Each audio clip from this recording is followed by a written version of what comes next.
Hey YouTube, okay, so I'm heading down there to the same spot I was at yesterday. I just had to come back. It's just weird. If you guys saw that first video, yeah, this will be the second video, but yeah, if you guys saw that, I'm gonna go check out what that is. I can't tell, you know. In a way, I'm kind of hoping it's just shrubbery, but in a way, I mean, it'd be good to find, you know, that lady. She's been missing so long, and I'm sure her family's like, you know, her family probably needs closure, you know, because I mean, everybody always wonders, you know, when a loved one goes missing, you know, what happened to them, where are they? So it's just be kind of interesting to see if that really is her or somebody else, or, you know, we'll find out right now if it's shrubbery or not. So so I gotta look at the road. It's just there's windy roads out here. I mean, it is kind of desolate.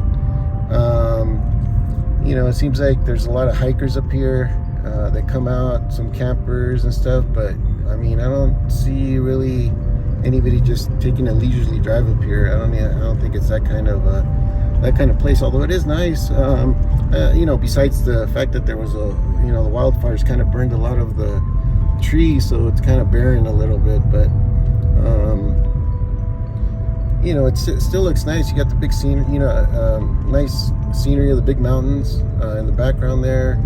You know, I'll show you guys some pictures there. But yeah, so what's interesting about this case is that she ran into people. You know, she ran into people after she had that car crash, but yet she didn't ask for help, which to me seems kind of weird if she was really in distress. So also she was barefooted too, which I don't think I'd go barefooted in this terrain. I know there was this guy, I forgot the show, it was like a survival show, and that guy would be barefooted. He'd go out with another guy, I forgot, Survivor, no, I forgot what it was called, but anyway, I know you guys probably know what I'm talking about. So that guy walked around and, you know, different areas barefooted. I'm like, eesh, I don't know if I do that. You know, there's like sharp rocks and just all that stuff that's on the ground. It's kind of rough. So I don't know. But so yeah, so they found her.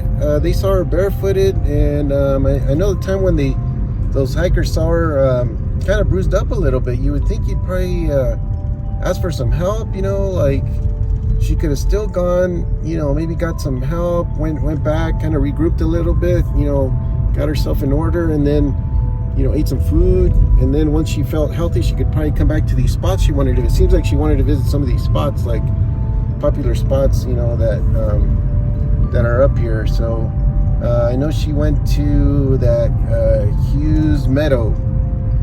Johnson Meadow.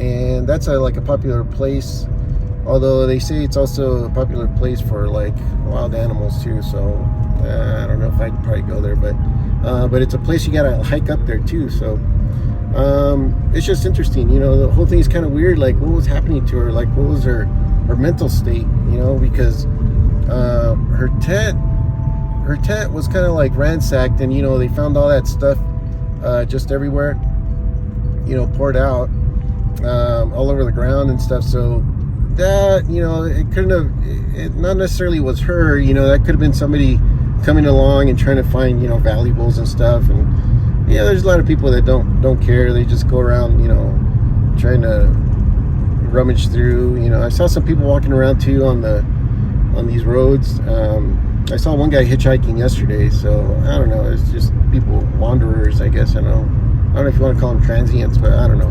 Homeless? Well, I guess they're homeless because they don't have a home, but who knows? I don't even know. But the fact is, there are people wandering around, so I don't know if, you know, they came upon her campsite, or, you know, some people at the campsite sometimes, I don't know if you guys have had that experience where you go to these campsites and there's these like rowdy people and, like, you know, people that kind of look a little sketchy and stuff. So you know, they could have gone through her tent, thrown all that stuff out. So and then later on they found her car crashed. So, you know, but they didn't say, they said she probably hit the tree like at 30 miles per hour, and then she went down the ravine. So they're saying that she still got out, and she might have taken a few things, but not a lot. So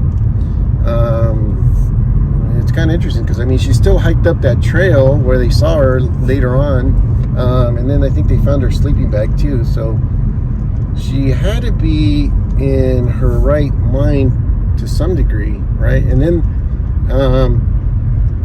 the way I came up with the conclusion of searching here is because those two hunters that saw her on that that road, just trying to see where my spot is here. They saw her looking off to the distance, so I got a feeling she was actually looking in the at the mountain peak over here, and she was probably thinking like, you know, thinking of going there, or you know, she might have been daydreaming or stuff. She might have been, she could have been hallucinating. I don't know how her food intake and her, you know, water level was, but she could have been at a place where she's, you know, a little bit lost. But I mean, right now I'm gonna go fly the drone over to that spot where I think I saw, you know, that weird thing that's on that rock, and see, because I mean, if she made it this far, then it's a mystery. You know, it's like, I think I measured it, it's about 11 miles.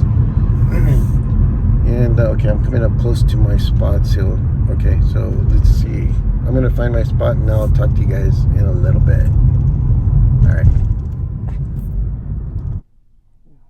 All right, so after flying my drone for about 2 hours, I finally found the spot. There's you'll see right now, it kind of looks, a lot of the terrain looks the same, you know, with these rocks, you know, these boulders. So I had to like go back, watch my video, you know, my previous video, and then try to figure out some of the rocks and the way they're laid out to find the right place, you know, to kind of guide myself, because I was flying back and forth, you know, all over this area here, and you know, the ground kind of looks the same, and I wasn't coming in, I was trying to come in from the same angle as I did before, but yeah, it was still it was still difficult, because sometimes I was either too short or too far up, just because everything almost looks similar, you know. As you can see right here, you know, I see all the rocks, so I had to find like really distinct landmarks to figure out where exactly this was. So here I already, you know, here it is here, so we'll take a look here. I flew the drone really low so you guys could see what it was.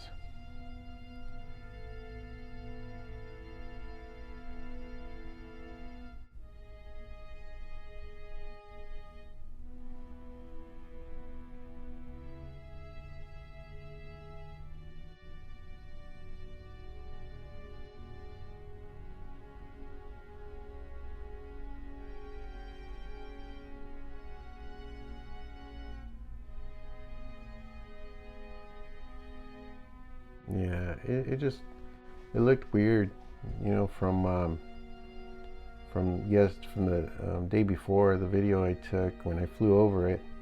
You know, it looked like the bottom part looked like a bone, and the top part looked like hands. But you know, after coming in close here, you could tell it's just a tree. Somehow, it ended up looking like it did. You know, from up high, it kind of looked like those were like pants or some kind of shirt, and then the top was like the head and the shirt, and the arms kind of stretching out. So yeah, you know, it kind of got us. Well, it got me. I don't know for you guys if you guys thought the same thing, because it looked pretty weird. I ended up going the next day. You know, this is actually the next day after I filmed the previous one. So you know, because if it was a body, I wanted to make sure she was found, you know, so I couldn't just sleep on it, because I would have not been able to sleep, you know, because I would have been just keep thinking about it, what it was, you know. I kept going over the video, and yeah, I needed to know. I'm sure you guys want to know too, so that's what it was, you know. But the search will continue. I'll still be going out there another day.